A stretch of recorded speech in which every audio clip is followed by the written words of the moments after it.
To indicate a vendor is a 1099 vendor, simply navigate to Purchasing and go to your list of vendors.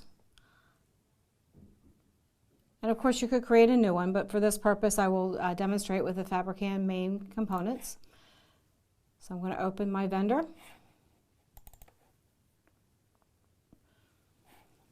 And at this point you would want to navigate down to the payments area, which you can expand payments.